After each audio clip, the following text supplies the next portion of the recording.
Daylight on December 25, 1944, brought no sun to East Silesia. A ceiling of leaden cloud sat so low it seemed to press the landscape down. Over the rail lines east of the Oder, where the ground was already locked in frost, the Neustadt marshalling yard lay exposed like an infected wound.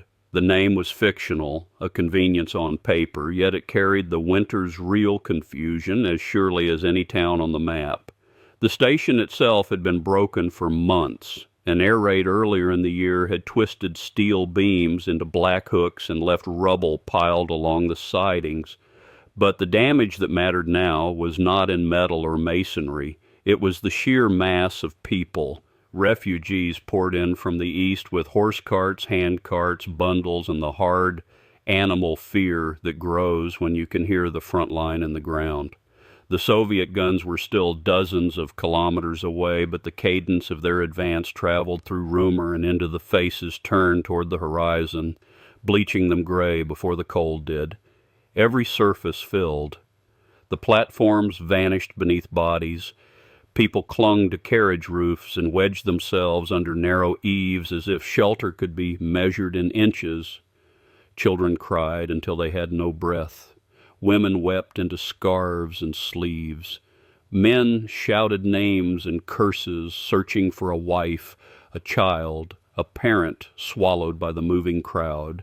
Steam locomotives panted and hissed. Sentries blew sharp whistles that cut for a moment and then were swallowed again. The sound never stopped. It pressed against the skull like a physical weight. In the center of that muddy, freezing vortex, someone had carved out a small patch of space and tried to keep it from collapsing.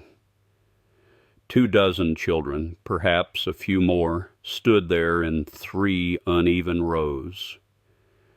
They were different ages, from toddlers to early teenagers, and they wore whatever had survived the flight. Thin coats, torn sweaters, boots, too big or too small. Tear tracks and soot streaked their faces.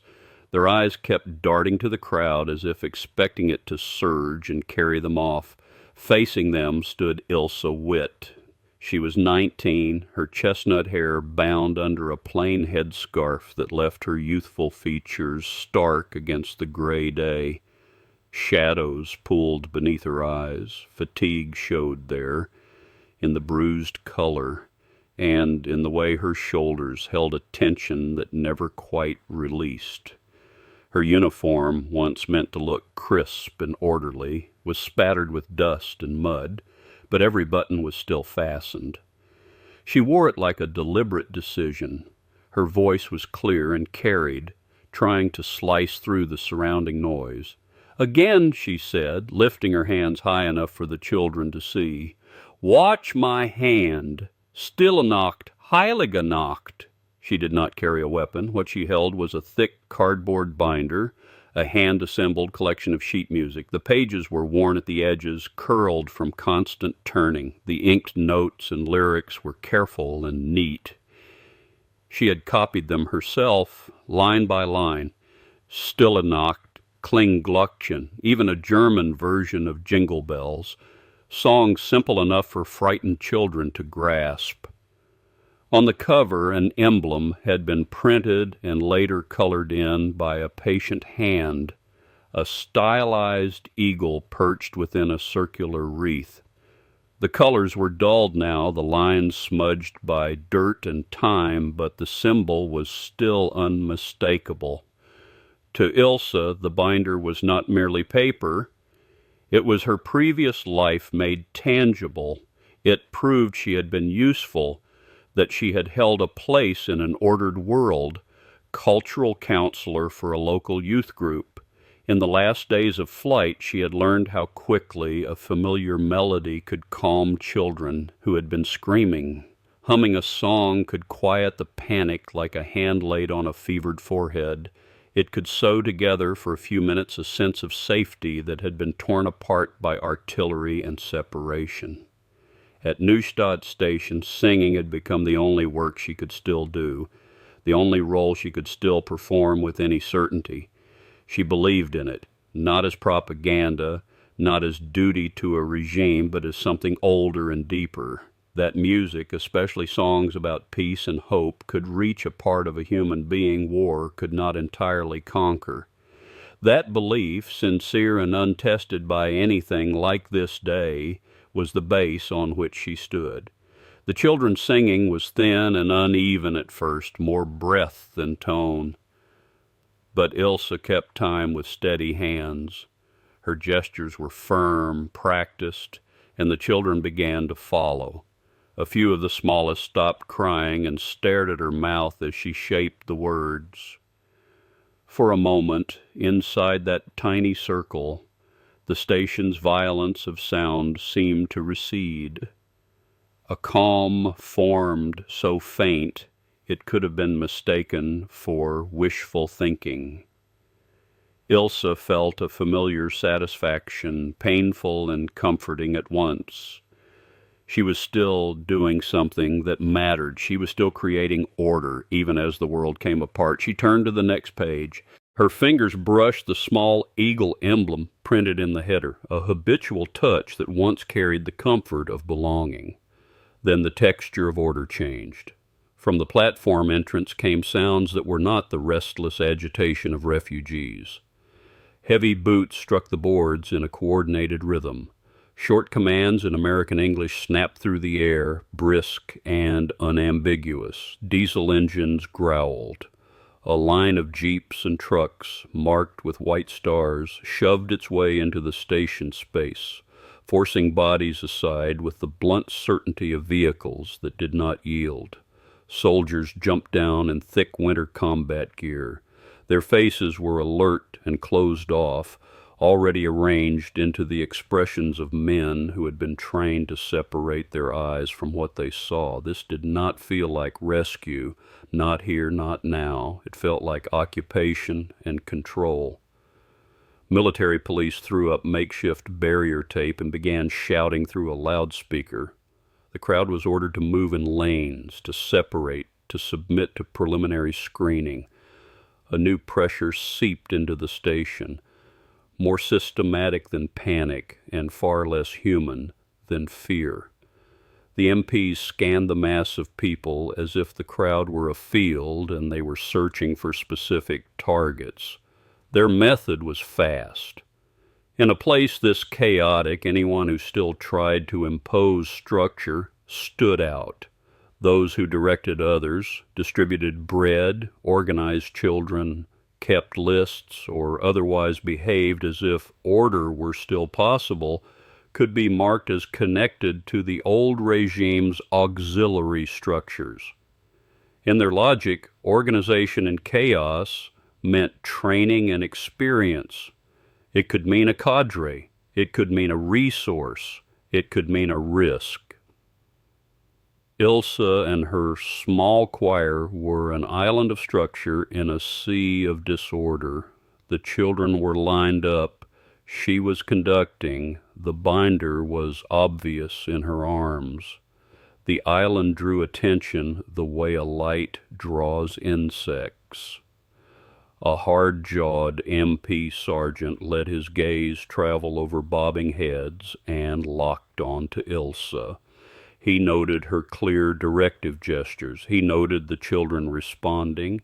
He noted the folder-like binder, thick enough to hold more than songs. In his mental checklist, the signs lined up: organizational control, possible documents, young woman fitting the profile of certain youth auxiliaries. He tilted his head toward another soldier. Together they pushed through the crowd toward her. Ilsa saw them coming and felt her heart contract. She forced herself to remain steady. Part of her irrationally hoped they might be here to help, that they would see the children needed protection. She signaled the children to finish the last verse. Their thin voices stumbled toward the ending.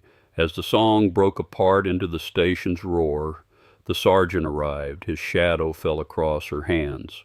"You," he said in blunt German with a thick accent. No greeting, no politeness.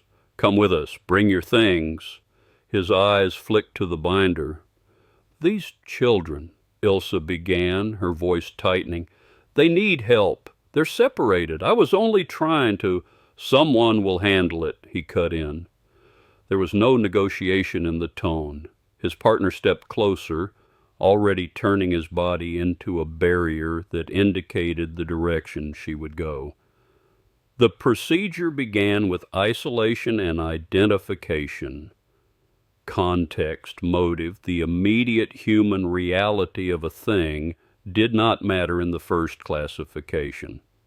Another MP was already driving the children away, his voice flat and practical, pushing them toward another holding area as their uneasy whimpers rose again. Ilsa felt cold panic, not only for herself. It was for the small pocket of order she had managed to hold together, now cracking apart. She looked once at the children's frightened faces, then down at the binder as if it could offer an answer. She gripped it so hard her fingertips pressed into the eagle on the cover. Then she forced a thin, pale smile. "Stay quiet," she told the children. "Wait, someone will come." She turned and walked under escort, leaving behind the patch of ground where, minutes earlier, she had been using song to hold chaos at bay. On the way to the screening point, she saw similar scenes playing out across the platform. A man trying to divide a few loaves of bread was pulled aside. An older man with a faded armband was stopped and questioned. The American's actions looked scattered but moved with an internal cadence, like a net cast with a measured weave, hauling up individuals marked by the imprint of organization. The screening point sat at the far end of the station, inside a freight car that had remained more intact than the rest. Soldiers guarded the door. People were brought in, and others emerged with faces blank or heavy. This was the first station in the new order's work of classification and filing. Ilsa held the binder tight to her chest, the eagle pressed into her palm through paper and board. She began composing sentences in her mind, how to explain what the binder was, why she had used it, how to make them understand that she was not doing anything political, that she had only been trying to keep children from panic. She believed, with the last scraps of certainty she had left, that if she spoke clearly and honestly, the value she believed in would be understood.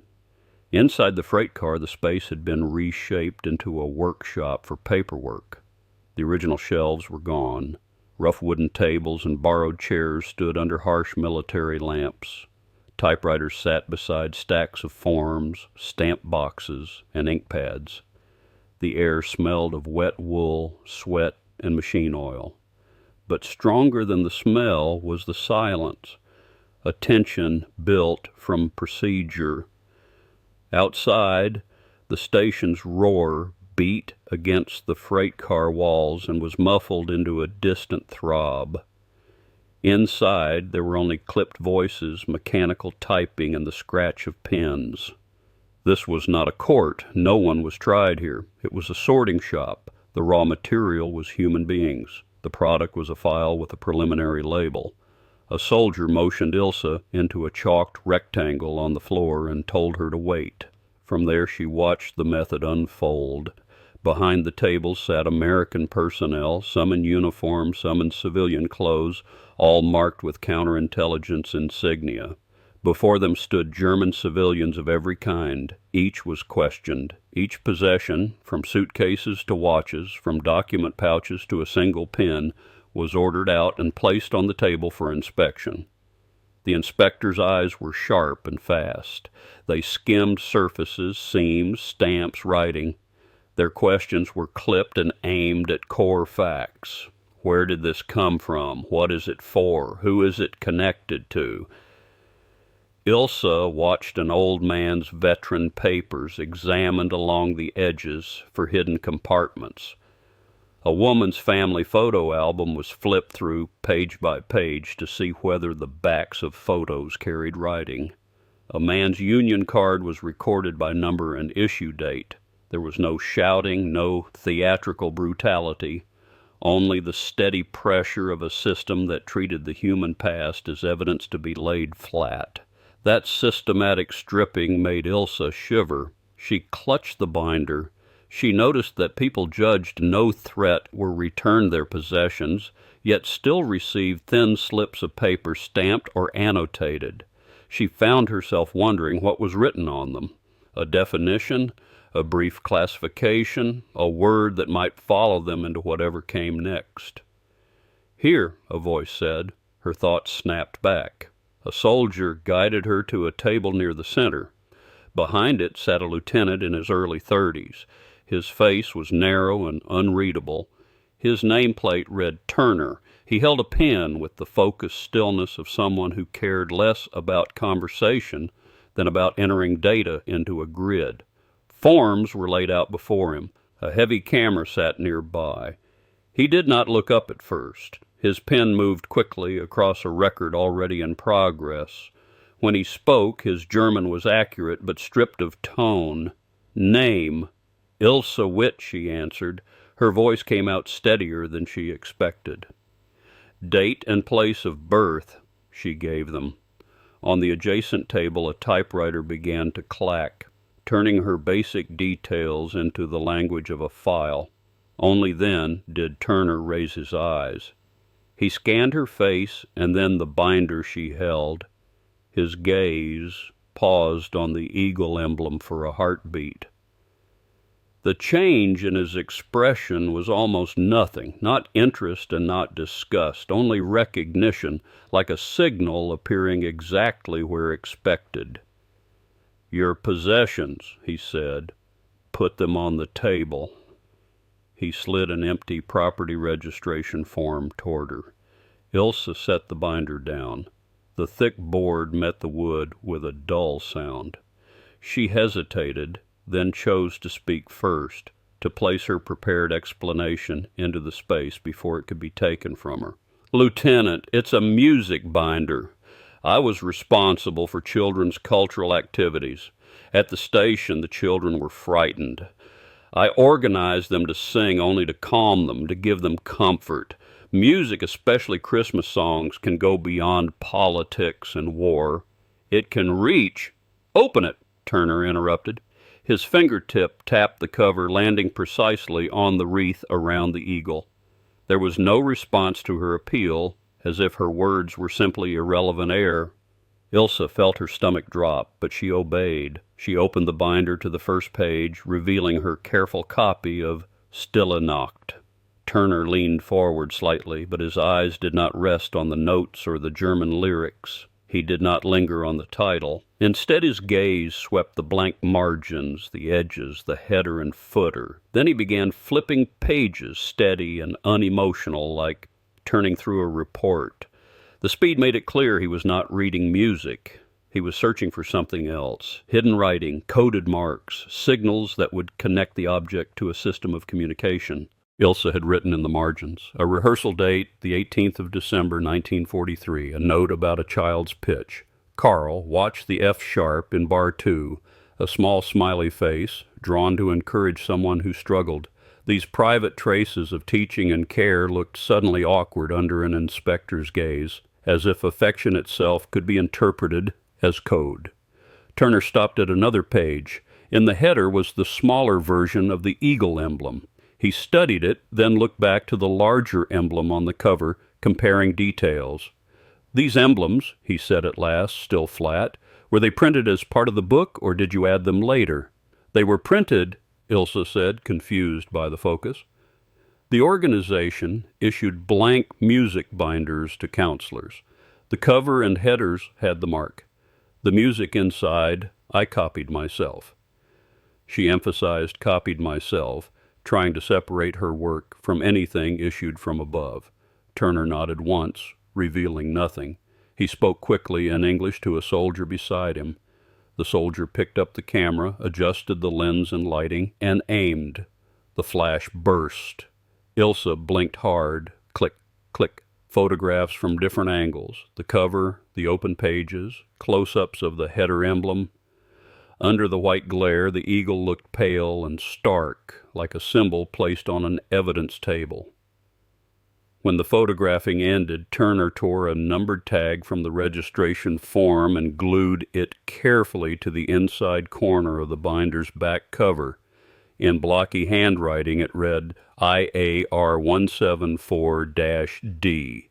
Then he wrote quickly on the form, Item, one handwritten music binder. Distinguishing features, cover and interior pages bear eagle emblem associated with the former Hitler Youth and its affiliated organizations. Numerous handwritten German annotations. Source, holder claims, former member, used for children's activities. Preliminary classification, item requiring additional review, IAR, number 174-D. He set the pen down and looked at Ilsa. Miss Witt, this binder requires further content review. Until that review is completed, it remains in our custody. Now we need to discuss your specific involvement in the organization, he signaled. A soldier carried the binder to a separate table at the far end of the car, where German-speaking staff were already turning through papers page by page. The binder left her reach. In a single motion, it became not her tool, but a numbered object of procedure. Ilsa's throat went dry. Everything she had prepared to say about music and children's comfort collapsed against the first step of the system, identification and classification of objects. Turner did not care about melody or lyrics, or the hours she had spent copying each note. He had seized the emblem, the physical link between her and a defeated structure now being processed into categories. Her binder, the tangible product of her vocation and her art, had entered this freight car and been stripped of function. It had become a specimen. In the brief pause before the questions resumed, Ilsa's eyes drifted to the far table. Her binder lay open.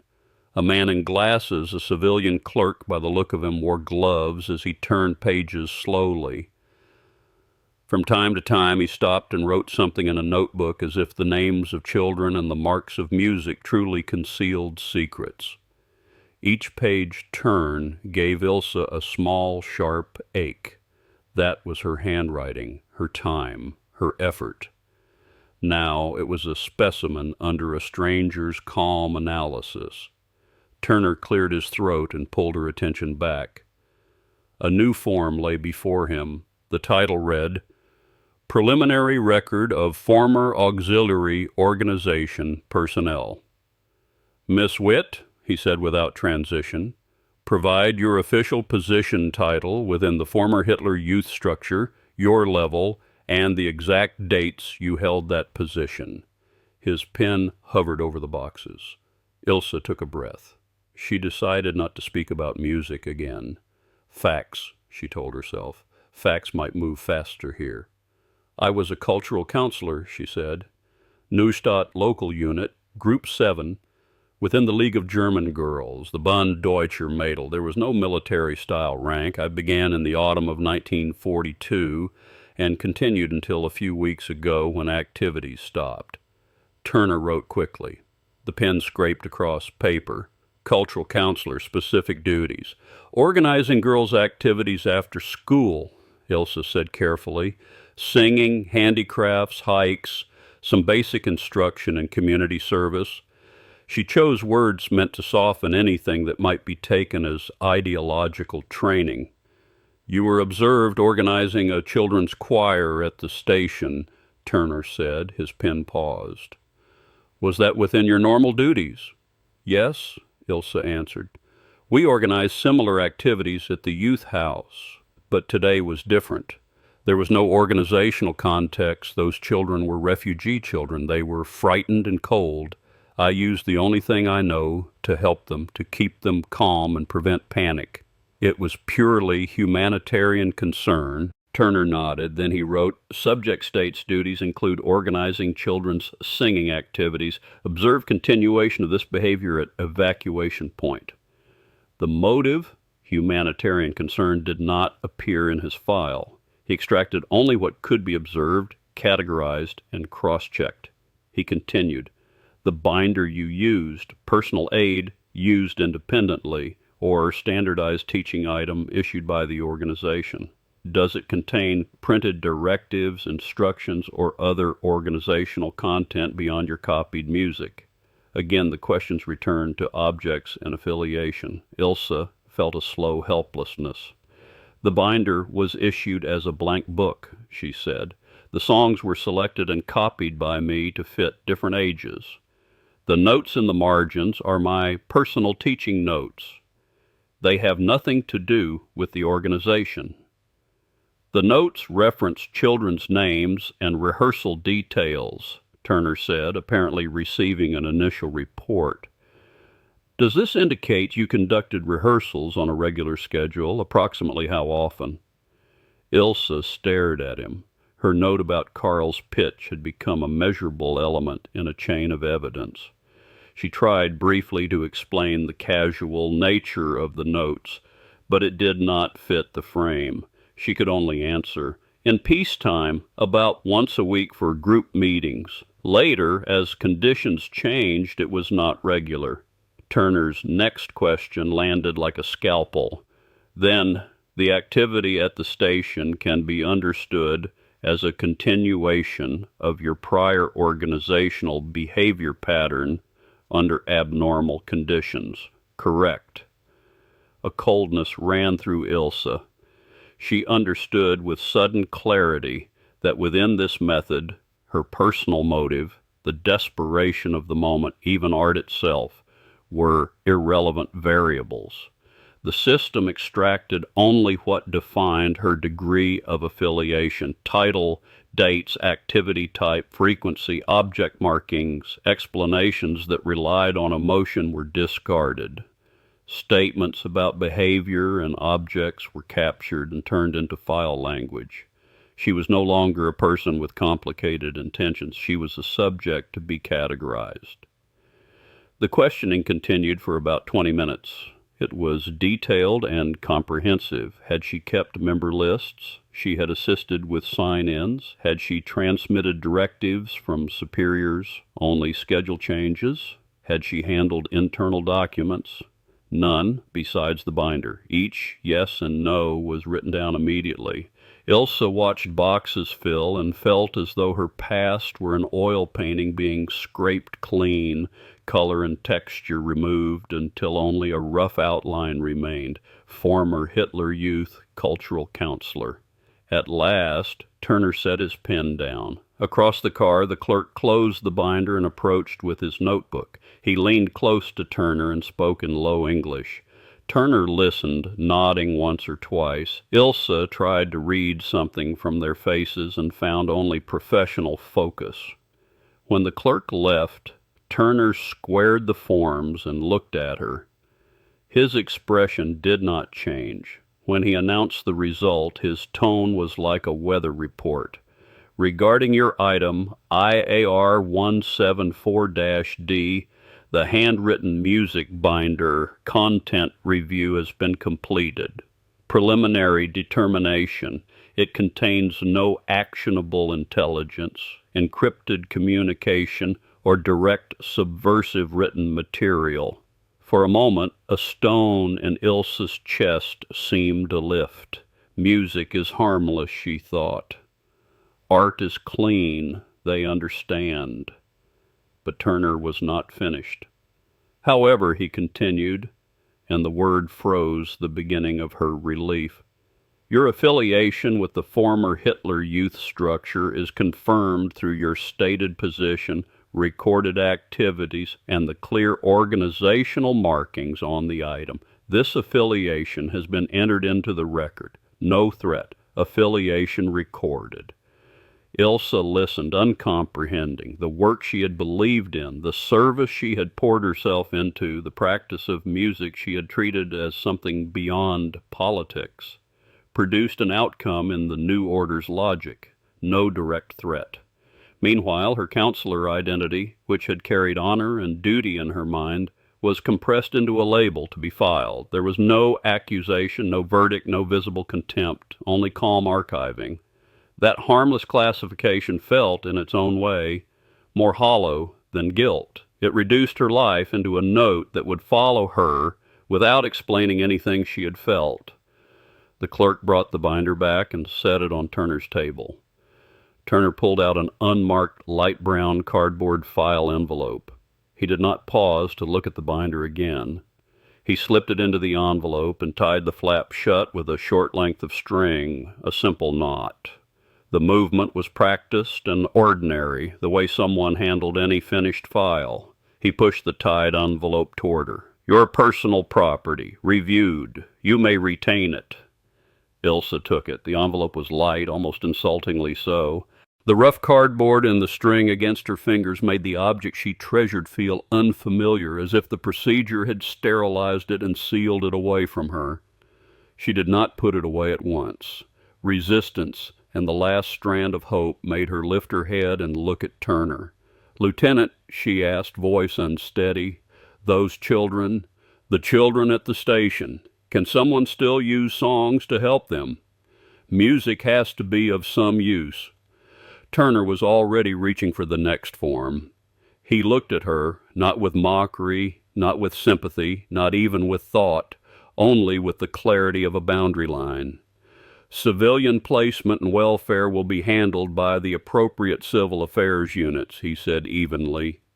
"Music education is not within this unit's responsibility."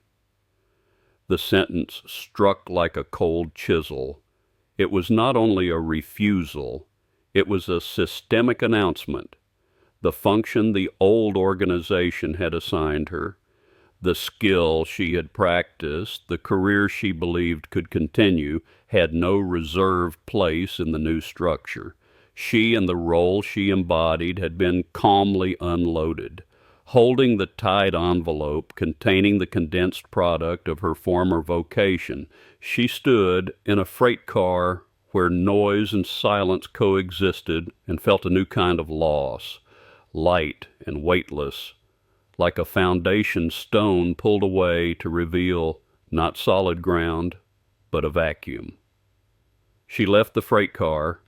Cold, dirty air hit her face and swallowed her at once, washing the procedural hush into something distant and unreal.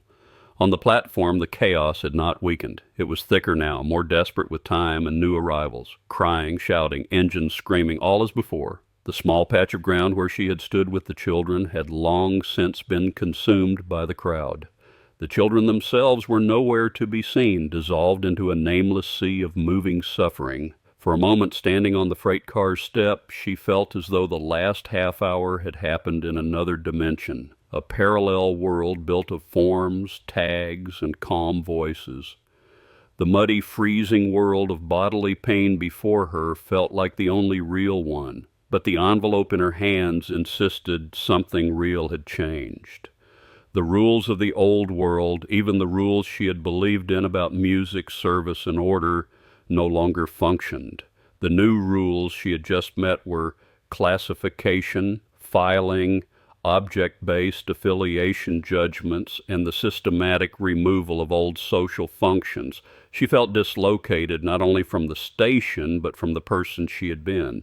An MP directed her to a temporary holding area for process personnel, a space fenced off at the far end of the platform. She walked there slowly, her steps unsteady. Inside were other people, men and women, young and old, their faces blank with fatigue and confusion.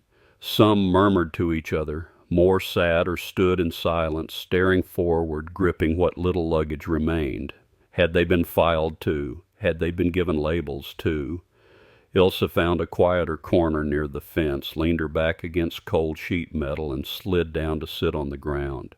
She rested the envelope on her knees. Her fingers moved without intention over the cardboard and the tied string. The knot was simple. One pull would undo it.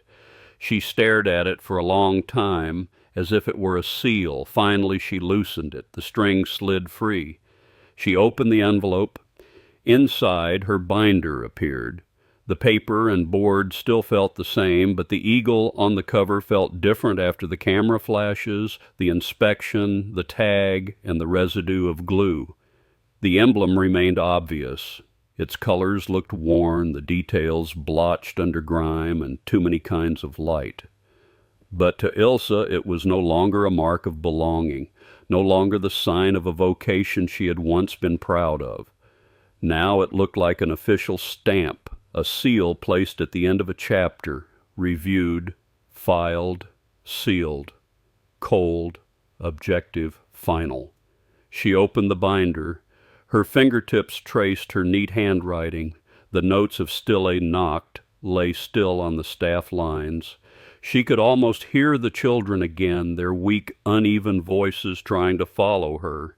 She could see the smallest ones, their fear briefly fading as the melody gave them something to hold. She could feel again that near miracle of short calm inside their circle. That memory was real and hot. It belonged to the deepest texture of her own life. No file would record it. No inspection could take it from her. But when she turned to a page with the small eagle in the header, when her eyes slid over the rehearsal dates and the note about Carl and the F sharp, another coldness rose. Those dates were linked to the schedule of reporting to the youth house. Those child names belonged to members indexed on rosters. Even her song choices had been shaped, at least in part, by recommended lists meant to cultivate collective feeling and cultural identity. She had embedded her genuine care for children inside a framework she had never fully questioned. Now that framework was shattered. War and occupation procedure had ground it down. The time and devotion she had poured into it, along with the binder itself, had been stamped as material evidence of former affiliation, its core value stripped away. The separation was painful, like tearing flesh from bone. She was forced to distinguish what had been truly hers: love of music, the inability to watch children suffer, the impulse to create order in chaos. And what had been the shell the failed collective had given her: the honor of being a counselor, the belief in a grand narrative of service, the dependence on an organizational path to meaning. The first part, the memory of brief light in frightened children's eyes, belonged to Ilsa alone. It curled deep inside her, beyond the reach of stamps. It was the only thing she could grip after identity collapsed. The second part, the world the eagle represented, along with the social meaning and political setting of her 2 years of work, had been declared past, filed, marked as burden. She was no longer a servant of a community. She was not even, in any meaningful way, an ex-counselor. That was only a label in someone's record. She was 19, stripped of old roles and anchors, standing amid ruins and the unknown, forced to rebuild an answer to who she was and how she would live. Registered former youth organization affiliate. She repeated the phrase silently, the new title she did not yet understand. What did it mean? Future restrictions, additional scrutiny, or only an irrelevant footnote? She did not know. For now it brought mainly emptiness. She closed the binder without looking at the cover again. Then she did something almost without thinking. She turned it so the eagle faced inward, pressed against the bottom of the envelope, and slid it back inside. From the outside, the emblem could not be seen. She folded the envelope, rolled it, and gripped it tight as if it were only plain cardboard used to wrap something ordinary. That tiny act, nearly unconscious, was the weakest form of self-definition she could manage. To fold that history inward for the moment, to hold in her hands the part of herself that had not been inspected and could not be stripped away, and to prepare for whatever came next. Not long after, a soldier arrived and directed the people in the holding area to move. There were no explanations, only short orders. They were led off the platform, past rubble, toward a field of temporary tents behind the station. It was a registration and shelter point for displaced civilians. Management there appeared to be handled by different personnel. The process was more cumbersome but less sharply suspicious than the counterintelligence screening. Ilsa followed the line and went through another round of registration, receiving a numbered wristband and a thin ration. No one singled her out. No one asked about the youth organization or the binder. Her affiliation had been entered at the previous station. Here she was, simply one more digitized person in an ocean of refugees. Dusk fell. The cold deepened. Ilsa sat in the corner of the tent assigned to her, listening to unfamiliar voices and crying.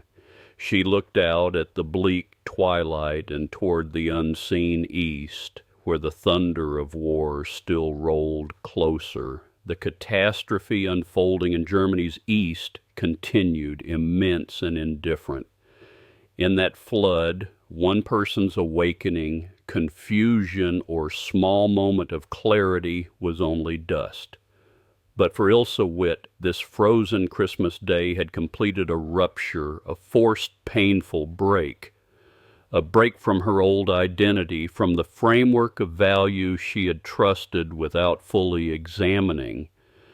The break left a vacuum where her sense of self had been, but it also let in a thin possibility of light, the hard recognition of her own true feelings and the beginning of a life moving into the unknown with a mark of history on her back.